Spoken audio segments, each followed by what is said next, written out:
Kwasi ne sort plus de sa chambre depuis son retour de pêche il y a 2 semaines.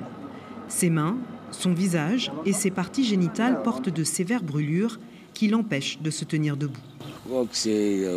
Après le travail, j'ai pris un peu d'eau de mer comme ça, pour me nettoyer le visage, les mains et les parties intimes.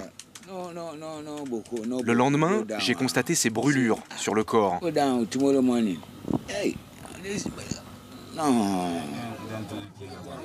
Depuis 1 mois, près de 300 pêcheurs artisanaux sont atteints de brûlures similaires. Tous les ont contractées au contact de l'eau de mer alors qu'ils étaient au large. L'hôpital national de Donka prend en charge gratuitement les pêcheurs. Le docteur Kaba fait partie de la commission chargée par les autorités de déterminer la cause de ces plaies. C'est une brûlure des organes génitaux externes.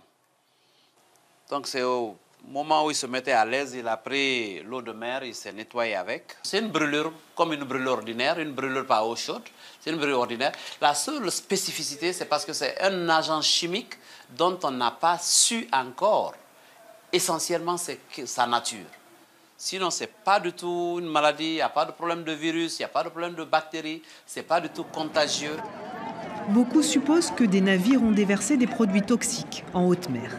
Selon les autorités, des échantillons sont en cours d'analyse par des laboratoires de la capitale. Au port de pêche artisanal de Boulbinet, la maladie des pêcheurs a déjà des conséquences.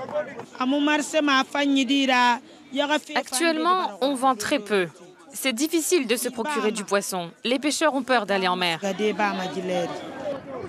En novembre 2020, des pêcheurs sénégalais avaient été touchés par une maladie inconnue qui donnait à peu près les mêmes symptômes. L'origine de la substance chimique en cause n'avait là non plus pas été déterminée.